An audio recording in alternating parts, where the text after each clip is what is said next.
Hey guys, welcome back to New World Carpentry Solutions.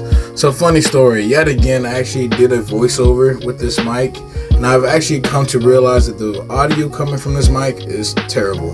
I ended up buying one of the ones you saw on Amazon for like $30-$40. I saw some other reviews over on YouTube that said they were fairly decent, but they're not. So I'm actually going to continue doing all my voiceovers and everything else through my actual tablet. But one thing I will say is I wanted to make a video pretty much really appreciating this custom door that we built. It's been a lot of shorts going into this video series, but I actually wanted to take the time to go through everything that was done on this door. And one of the first things I'm pointing out here is the marker board. It's been really awesome to actually have somewhere where I can actually write notes like you guys see there. I'm reminding you guys to like, comment, and subscribe. So you guys remember it, I remember it, and it's there for everybody else to see. But in more serious note, this marker board has been able to help me actually with a lot of builds. I can actually write my entire cut list and color code it if I wanted to on top of the marker board. I could actually write, everything that's cut in plywood, or all the style pieces in blue, and all the plywood parts for the cabinet components in red. And I can actually visually, anywhere inside the shop, look over to the marker board and read my cut list. Another thing I didn't really delve in too much was this French cleat holder. This one holds all my markers and everything else, but I have a ton of pencils in there. And like any other woodworker, I'm pretty sure we're all the same. We lose pencils constantly. So I actually get to store pencils, pretty much all around the shop. And whenever I actually find some loose ones, I can throw them back. I know where they go, and I can know where to pull one from. It's been phenomenal. I also keep an extra tape measure and a pencil sharpener over there. I plan to actually build another holder for gloves, paper towels, rag dispenser. I want to build like a couple all-in-one units to kind of just hold things that I readily grab for inside the shop. Another thing that I do love is a simple locking mechanism right now. It's just a piece of 3/4 inch plywood that I drilled 3 holes into and then hit everything with a round over.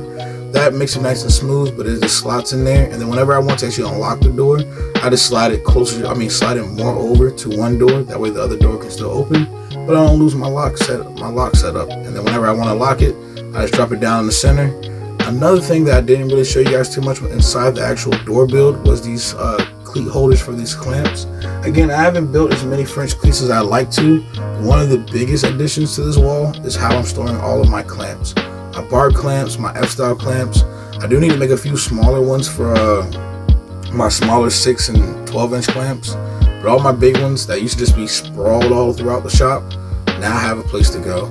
And there's a lot of weight sitting on this French cleat, and I'm going to show you guys in just a second. But I will say it's phenomenal how much is actually hanging off of these 1/2 inch OSB cleats. Not too many people use OSB or 1/2 inch in general when they make French cleats. So I think actually being able to use a 1/2 inch OSB for this is really great. It's kind of like a huge find for me because me being a general contractor, I do use 1/2 inch OSB for siding and things like that. And typically that's just scrap wood. When I'm done with it, I burn it, and that's pretty much the end of it. But being able to rip it and turn it into French cleats and then seeing how well they've been holding up is a huge plus for me. So I can actually use 1/2 inch OSB for the rest of the cleats in the shop. One thing I was also worried about was the look of it, or a frame. So actually I ended up spray painting them all black and also hitting the sharp 45 with a little bit of sandpaper just so it doesn't have the opportunity to fray. So pretty much I just dulled the edge of that sharp 45. By doing so, it keeps it from fraying out as you pull cleats on and off.